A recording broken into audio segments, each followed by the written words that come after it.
Hello everyone, welcome on my channel. और आज के जो वीडियो है वो सीटेट में देखिए एक महीना बचा हुआ है। दिसंबर में आपकी परीक्षा है और अक्टूबर करीब करीब आपका ख़त्म होने वाला है, वो भी फेस्टिवल्स हैं। तो प्रीवियस ईयर क्वेश्चंस से अगर आप चाहें तो हिंदी में पूरे नंबर्स ला सकते हैं। किसी अलग तरीके से कोई तैयारी करने की ज़रूरत नहीं है। अपना एक्सपीरियंस शेयर कर रही हूँ। बिल्कुल आपको सिर्फ प्रीवियस ईयर के जो गद्यांश और पद्यांश हैं उनकी प्रैक्टिस करनी है, जो पूछे गए हैं, और जो पेडागोजी के क्वेश्चन पूछे गए वहाँ से मतलब पूरी आपको प्रैक्टिस सेट अगर आप कर लेते हैं तो आपके पूरे के पूरे नंबर आ जाएंगे। तो चलिए आज का जो पेडागोजी के क्वेश्चन 15 क्वेश्चन हैं उनको हम देखेंगे। और आज का पहला क्वेश्चन है कि कोझिकोड के एक विशेष समुदाय में बोली जा रही मलयालम इसी स्थान में दूसरों के द्वारा बोली जा रही मलयालम से थोड़ी सी भिन्न है। विशेष समुदाय द्वारा बोली जा रही मलयालम को किस रूप में जाना जाएगा? क्वेश्चन ये कहता है कि कोझिकोड के एक विशेष समुदाय में बोली जा रही जो मलयालम है, इसी स्थान में दूसरों के द्वारा जो बोली जा रही मलयालम से थोड़ी सी भिन्न है। अब जो ये विशेष समुदाय है उसके द्वारा बोली जा रही जो मलयालम है उसको किस रूप में माना जाएगा? मलयालम के दो प्रकार के रूप में, मलयालम की क्षेत्रीय बोली के रूप में, या मलयालम की सामाजिक बोली, या ये दो भिन्न भिन्न भाषाएं हैं। तो देखिए यहाँ पे जो राइट आंसर हो जाएगा वो हो जाएगा आपका मलयालम की सामाजिक बोली। ये राइट आंसर है। जो दूसरी विशेष समुदाय द्वारा बोली जा रही मलयालम की भाषा को मलयालम की सामाजिक बोली के रूप में जाना जाएगा। तो ये राइट आंसर हो जाएगा। नेक्स्ट क्वेश्चन देखते हैं। और इसी तरीके के प्रश्न, क्या यही प्रश्न भी आपको देखने को मिल सकते हैं, बस एक पूछने में, एक सेंटेंस बनाने में वो लोग थोड़ा बहुत चेंजेस कर देंगे। ठीक है।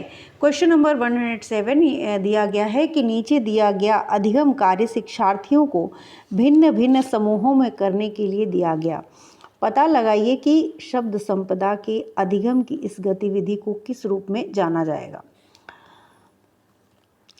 निम्नलिखित शब्दों में संबंधित शब्द और वाक्यों का पता लगाना है। परिवार, संबंध और भावनाएं, ये क्या है? थीम आधारित शब्दावली है, शब्द समूह है, समूह शब्दावली है, या शब्दों का जाल है? तो जो राइट आंसर हो जाएगा, ये देखिए थीम पे आधारित है।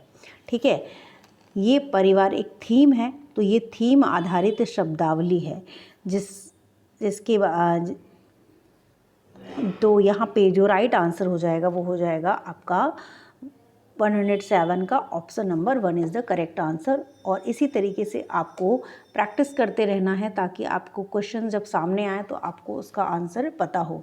ठीक है। वह भाषा क्या है जिसका प्रयोग हम दिन प्रतिदिन के लिए आमने सामने की अंतःक्रिया के लिए करते हैं?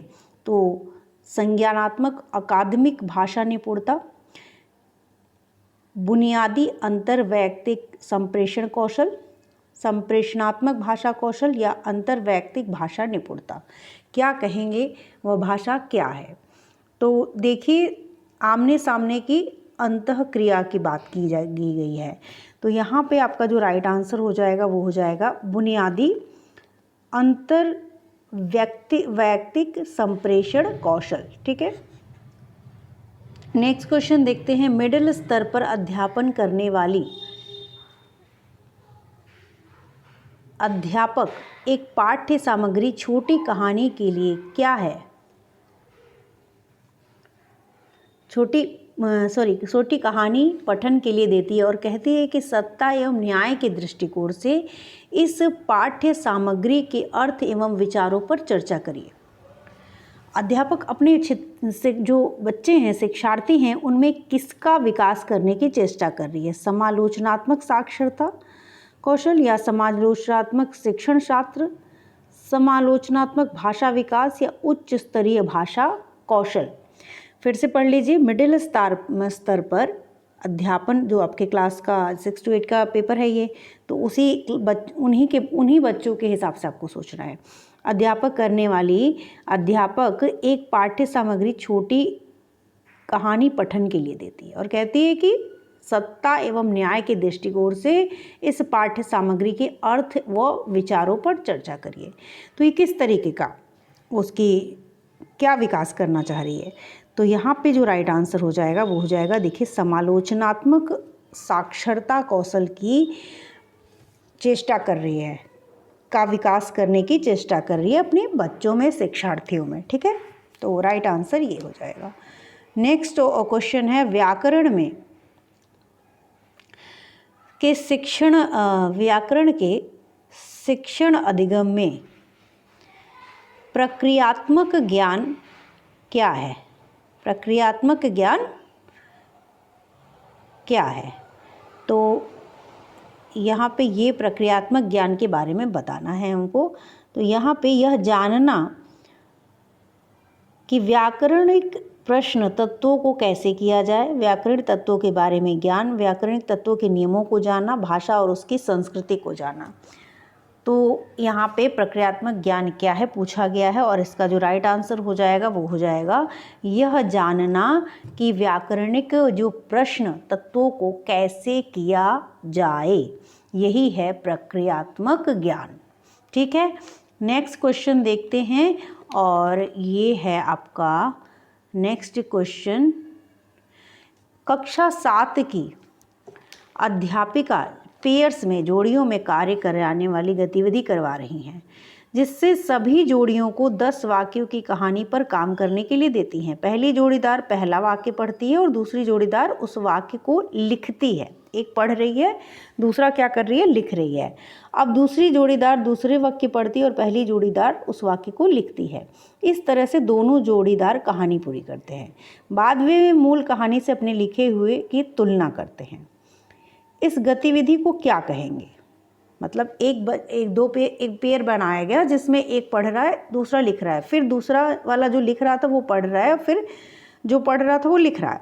तो इस तरीके से, और उसके बाद अपने लिखे हुए की तुलना भी कर रहे हैं। तो ये जो है इसको क्या कहेंगे? तो यहाँ पे इसको पारस्परिक लेखन कहेंगे, पारस्परिक श्रवण करेंगे, वाक्य श्रुतलेख या पारस्परिक श्रुतलेख करेंगे। देखें, केवल लिखना तो हो नहीं रहा है, केवल सुनना भी नहीं, केवल श्रवण भी नहीं हो रहा है, वाक्य श्रुतलेख भी नहीं हो रहा है। पारस्परिक श्रुतलेख दोनों एक दूसरे को पेयर्स में है, परस्पर एक तरीके से वार्तालाप हो रहा है, तो पारस्परिक श्रुतलेख हो रहा है यहाँ पे। ठीक है, तो दोनों ही इन्वॉल्व है, तो पारस्परिक श्रुतलेख ऑप्शन नंबर 4 करेक्ट हो जाएगा। और क्वेश्चन नंबर 112 देखते हैं क्या है।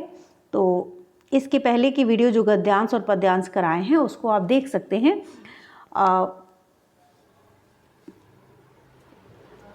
क्वेश्चन नंबर 112 कहता है कि निम्नलिखित में से कौन सा संकेत भाषा के बारे में सही नहीं है। संकेत भाषा के बहुत से प्रकार हैं। संकेत भाषा प्राकृतिक भाषा है, संकेत भाषा की व्याकरण नहीं होती, संकेत भाषा में व्याकरण होती है। क्या बात सही है? तो देखिए, संकेत भाषा की जो संकेत भाषा होती है उसकी व्याकरण नहीं होती है। ठीक है, यही ऑप्शन आपका करेक्ट हो जाएगा कि क्योंकि यहाँ पे जो पूछा है वो नहीं है वाला ऑप्शन पूछा है, और नहीं वाला ऑप्शन पूछा है तो जो बातें सही हैं संकेत भाषा के बारे में उस पर ऑप्शन में टिक नहीं करना है, जो बातें गलत हैं उसको आपको टिक करना है। तो संकेत भाषा की व्याकरण नहीं होती, ये गलत बात है, तो यही हमारा यहाँ पे सही ऑप्शन हो जाएगा, क्योंकि यहाँ पे नहीं है पूछा गया है, क्या बारे में सही नहीं है। ठीक है, तो ये राइट आंसर हो जाएगा। नेक्स्ट क्वेश्चन कहता है, बहुत इंपॉर्टेंट क्वेश्चन है, हर बार पूछा जाता है, त्रिभाषा सूत्र के बारे में। त्रिभाषा सूत्र के बारे में कौन सा कथन सही है, ये आपको को जरूर जानना चाहिए कॉन्सेप्ट को। देखिए, मातृभाषा घर की भाषा, क्षेत्रीय भाषा प्रथम भाषा के रूप में, अंग्रेजी हिंदी घर की भाषा, स्थानीय भाषा प्रथम भाषा के रूप में, मातृभाषा घर की भाषा हिंदी प्रथम भाषा के रूप में, मातृभाषा घर की भाषा अंग्रेजी प्रथम भाषा के रूप में। तो त्रिभाषा सूत्र जो है वो आपका क्या कहता है, इसी का आंसर देना है। तो त्रिभाषा सूत्र कहता है कि मातृभाषा घर की भाषा, क्षेत्रीय भाषा प्रथम भाषा के रूप में। ये ऑप्शन सही हो जाएगा। ठीक है, तो ऑप्शन नंबर 1 यहाँ पे करेक्ट हो जाएगा और इसको नोट डाउन भी कहते हैं क्योंकि ये क्वेश्चन हमेशा पूछा जाता है। मातृभाषा जो घर की भाषा है वो, या जिसे हम क्षेत्रीय भाषा कहते हैं, यही प्रथम भाषा के रूप में जानी जाती है। तो ये ऑप्शन सही हो जाएगा। और इसके बाद है उपचारात्मक शिक्षण किसके लिए है। रिमेडियल टीचिंग की बात की गई है, तो रिमेडियल टीचिंग किनको दी जाती है। उन शिक्षार्थियों के लिए जो भाषा अधिगम के कुछ आयामों पर ध्यान देने की आवश्यकता है। उन शिक्षार्थियों की जिन्हें भाषा सीखने वाले कुछ विद्यार्थियों के लिए अपने शिक्षण में सुधार की ज़रूरत है। उन शिक्षार्थियों और अध्यापकों के लिए जिन्हें अपने शिक्षण अधिगम युक्तियों को समझने और बदलने और सुधार लाने की ज़रूरत है। उन शिक्षार्थियों और अध्यापकों के लिए जो भाषा की परीक्षा में अधिक अंक लाना चाहते हैं।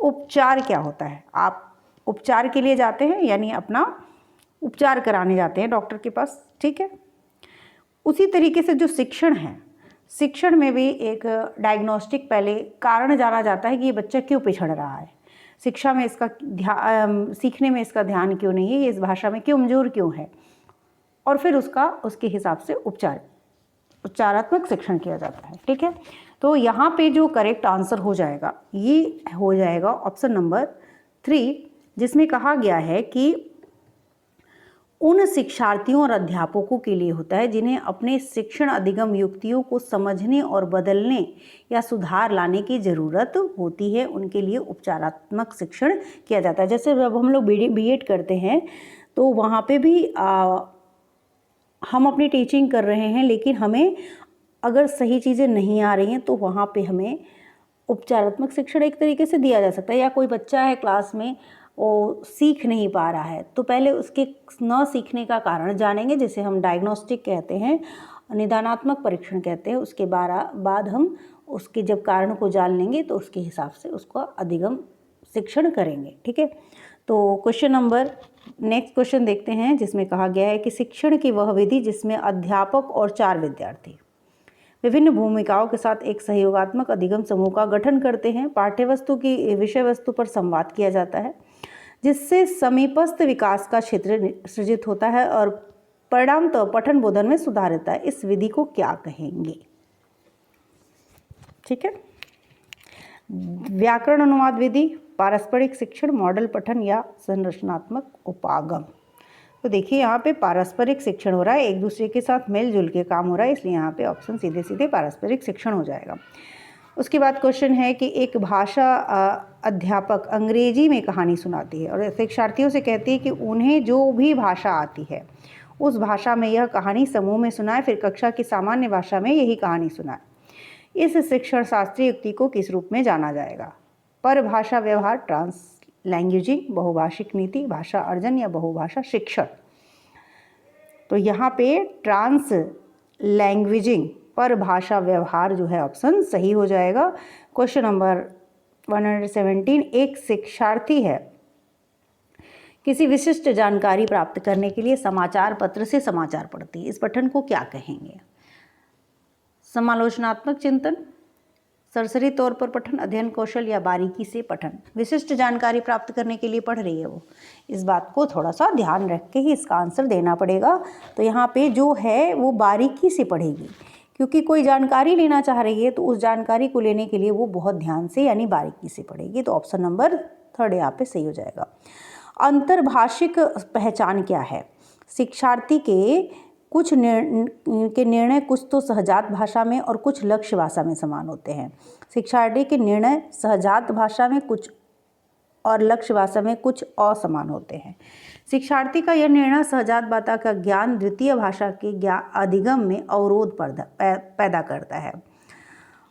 शिक्षार्थी की यह समझ कि विभिन्न भाषाओं का अधिगम विभिन्न योग्यताओं का आधार सम आश्वासन है। तो यहाँ पे अंतर्भाषिक पहचान क्या है इन सब ऑप्शन में से। तो यहाँ पे राइट आंसर हो जाएगा ऑप्शन नंबर हमारा 1, शिक्षार्थी की निर्णय कुछ तो सहजात भाषा में और कुछ लक्ष्य भाषा में समान होते हैं। नेक्स्ट क्वेश्चन देखते हैं, और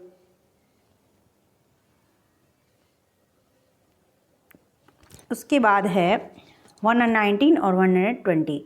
तो ये दोनों क्वेश्चन आज के लास्ट क्वेश्चन है। नेक्स्ट वीडियो में नेक्स्ट ईयर के जो क्वेश्चन है उनको लेके आऊँगी। कक्षा 6 की एक शिक्षार्थी श्रेया है, अपने पिता के स्थानांतरण के कारण